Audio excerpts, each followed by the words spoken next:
Hello student, Shrimati मौरी देवी तापड़िया कन्या महाविद्यालय के इस यूट्यूब चैनल पर आप सभी का फिर से स्वागत है। आज का जो अपना टॉपिक है वो है स्टोक्स थ्योरम। आज के टॉपिक में अपन स्टोक्स थ्योरम के बारे में डिस्कस करेंगे।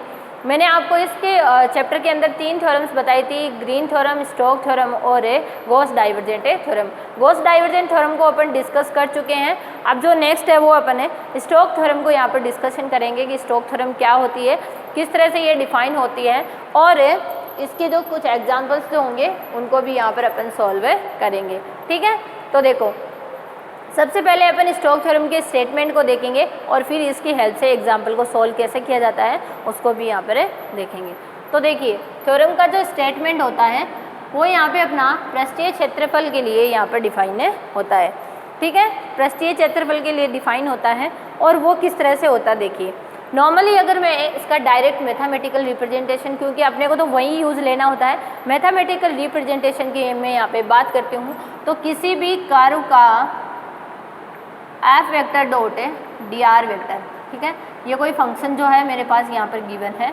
ठीक है, इसका मुझे क्या निकालना होता है, किसी कर्व की रेस्पेक्ट में इंटीग्रेशन है निकालना होता है। तो इसके बीच में और अपना सरफेस इंटीग्रल जो होता है इसके बीच में क्या रिलेशन होता है उसको यहाँ पर अपन किससे दिखाते हैं, स्टोक्स थ्योरम से दिखाते हैं। ये सरफेस इंटीग्रल है, अपन जानते हैं डबल इंटीग्रल सरफेस इंटीग्रल में बेस्ड होता है। ठीक है, तो उसके लिए यहाँ पर आएगा n cap dot curl of F vector,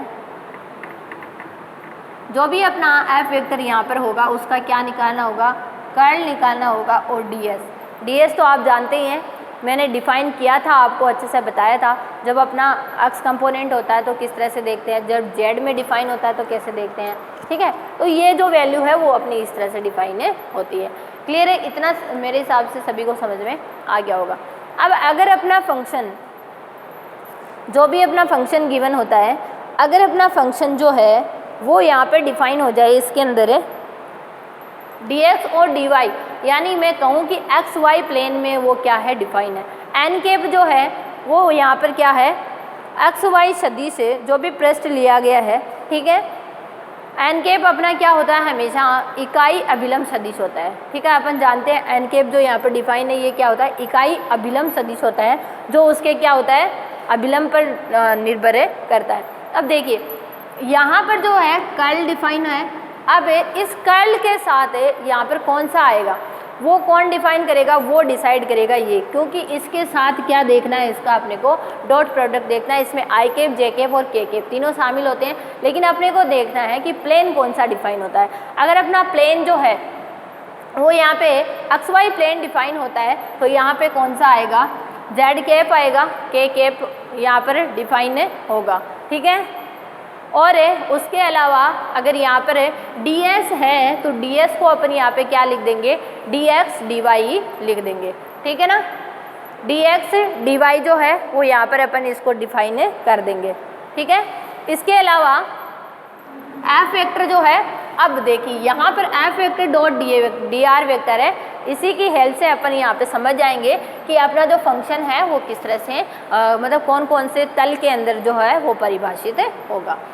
clear है, अगर अपना मान लेते हैं अपना फंक्शन जो है, जैसे ये dr वेक्टर है, ठीक है, अगर अपना फंक्शन एक्स वाई जेड में डिफाइन होगा तो dx आई कैप आएगा, dy जे कैप आएगा और dz की जगह क्या आ जाएगा, मेरा यहाँ पर 0 आ जाएगा। तो इस कंडीशन में f वेक्टर जो है मेरा वो यहाँ पर 2 ही होगा और f वेक्टर को यहाँ पर अपन इजीली उसके साथ क्रॉस फैक्टर निकाल के यहाँ पर अपना क्या आ जाएगा, एन कैप की जगह के कैप आ जाएगा, इकाई सदिश को मैंने यहाँ पे बताया ही है, और ds की जगह क्या आ जाएगा, dx dy। इस तरह से ये जो अपनी स्टोक्स थ्योरम होती है वो यहाँ पर अपन डिफाइन कर सकते हैं। अब इसके हेल्प से जो एग्जाम्पल्स होते हैं उनको कैसे सॉल्व करते हैं उनको यहाँ पर अपन देखेंगे। पर्टिकुलर नेम से अगर अपना क्वेश्चन गिवन होता है कि स्टोक्स थ्योरम की हेल्प से इसको सरल कीजिए, तब अपन यहाँ पर क्वेश्चन को किस तरह से करेंगे उसको यहाँ पर देखते हैं। तो देखिए सबसे पहले अपन एक सिंपल सा एग्जाम्पल लेते हैं कि ये अपना वर्ग है कोई जो एक्स वाई समतल के अंदर क्या है,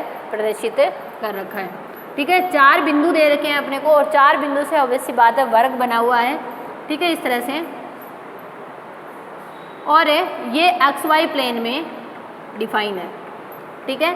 यानी यहाँ पर जो z है वो कैसा है 0 और z 0 है, इसका मतलब dz भी क्या हो जाएगा मेरा 0 हो जाएगा, सिंपल सी बात। और dz 0 है तो मैं बता देती हूँ आपको x y के अभिलम्ब सदिश कौन सा होगा मेरा k कैप ही होगा, तो यहाँ पे n कैप की जगह क्या आ जाएगा k कैप पे आ जाएगा, ठीक है। इतनी अपन नॉर्मली फॉर्मूले के बारे में डिस्कस कर चुके हैं। तो ये होगा -1 0, ये 1 0, ये होगा 0 1 और ये होगा 0 -1। ये 4 पॉइंट दे रखे हैं और अपने को यहाँ पर इसका इस सरफेस के अकॉर्डिंग अपने को क्या करना है, इसका इंटीग्रेशन करना है। और अपने को जो कर्व है वो इस तरह से दे रखा है x y d x plus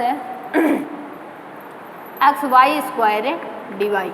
इसका मुझे क्या करना है, स्टोक्स थ्योरम की हेल्प से क्या निकालना है, इंटीग्रेशन फाइंड आउट करना। अब आप सिंपल सा देखिए, जब मैंने आपको स्टोक्स थ्योरम से अंदर बताया था स्टोक्स थ्योरम में मैंने आपको इस तरह से लिखवाया था F vector dot D R vector. तो अपने को यहाँ पर इससे इसको क्या कर लेना है, अलग कर लेना है। तो जब अपन अलग कर लेंगे तो अपन जानते हैं कि डी आर जो होता है वो क्या होता है मेरा D X I cap D Y J cap D Z K cap, यही होता है।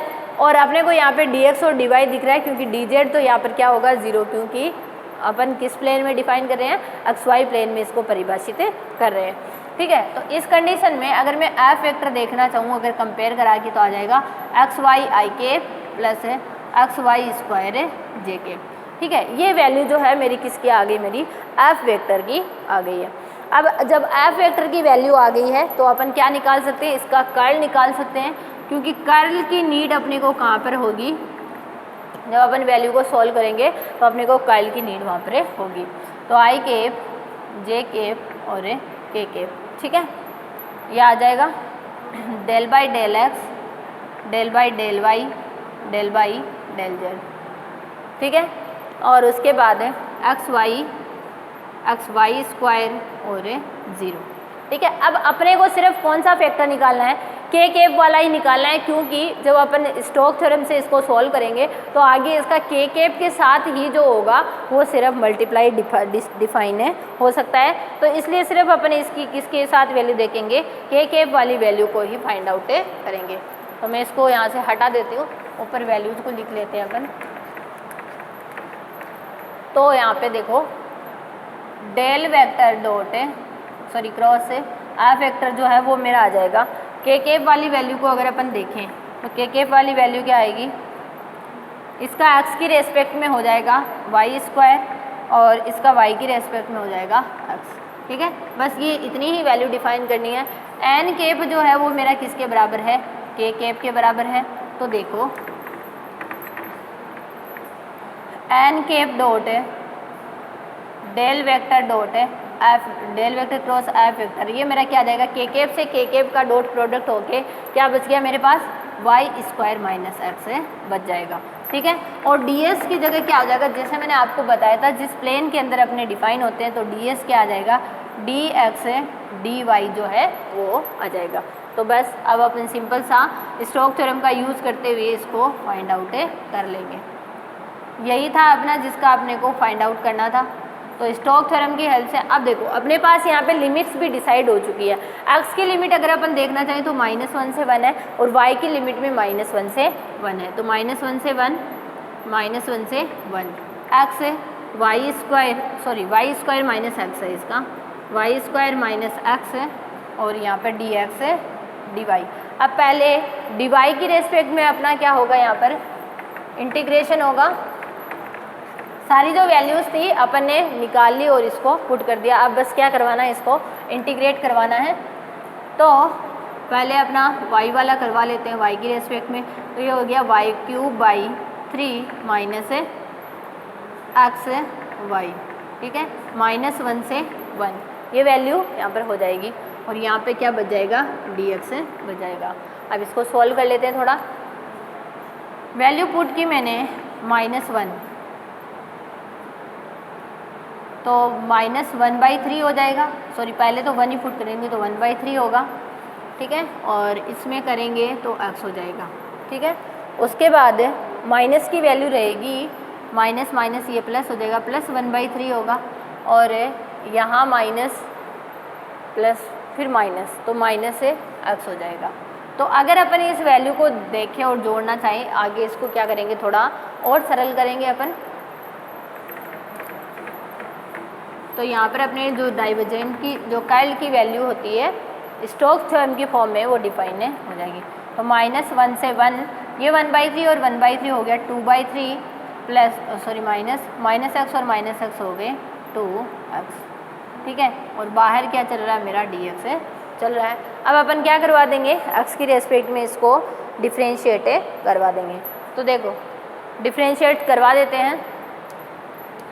जब अपन ने डिफ्रेंशिएट करवाया तो 2/3 का हो जाएगा 2/3x, और यहाँ पे 2x है तो x का आएगा x²/2, 2 से 2 जो है वो मेरा कैंसिल हो जाएगा। तो यहाँ पर बच गया मेरा x² -1 से 1, ठीक है। अब लिमिट पुट करते हैं और आंसर फाइंड आउट करते हैं। तो लिमिट पुट कर दीजिए, आंसर जो है वो फाइंड आउट हो जाएगा। तो देखिए 1 के साथ हो जाएगा 2/3 -1, ठीक है। और उसके बाद जो अगली वैल्यू होगी उसमें माइनस माइनस हो जाएगा मेरा प्लस। यहाँ पे माइनस का 2/3 आएगा और घटाना भी होता है तो माइनस माइनस हो गया प्लस 2/3। यहाँ पे अपना माइनस आएगा, ये वैल्यू माइनस माइनस हो गया प्लस, ठीक है। तो ये तो इससे क्या हो जाएगा, कैंसिल हो जाएगा। और 2/3 और 2/3 जो है वो जुड़ के कितना आ जाएगा मेरा 4/3 जो है वो अपना इस कर्व की रेस्पेक्ट में जो स्टोक्स थ्योरम की हेल्प से जो अपना आंसर है वो फाइंड आउट हो जाएगा, ठीक है। तो स्टोक्स थ्योरम के लिए सबसे पहले अपने को क्या निकालना होता है, उस वैल्यू का अपने को कर्ल फाइंड आउट करना होता है।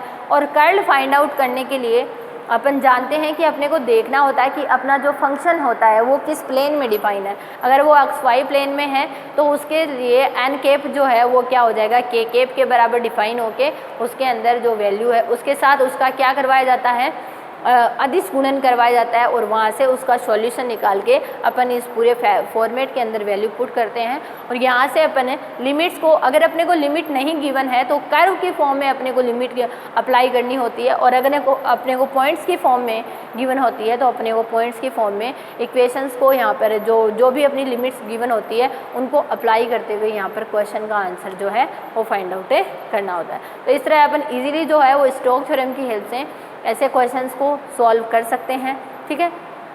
इस क्वेश्चन के अंदर अपन ने यही किया है। सबसे पहले यहाँ पर अपना f वेक्टर जो है वो इजीली डिफाइन नहीं था, अपन ने उसको पहले जो अपना क्वेश्चन होता है उसके फॉर्मेट से, यानी थ्योरम का जो स्टेटमेंट अगर आपको याद रहेगा तभी आप उनको अलग कर पाएंगे। तो आप पहले थ्योरम के स्टेटमेंट को देखिएगा और फिर इस क्वेश्चन को सॉल्व करने की कोशिश कीजिएगा। आई होप आपको ये समझ आ जाएगा, ठीक है। फिर भी अगर आपको कोई प्रॉब्लम हो तो आप मेरे साथ शेयर कर सकते हैं। Thank you so much.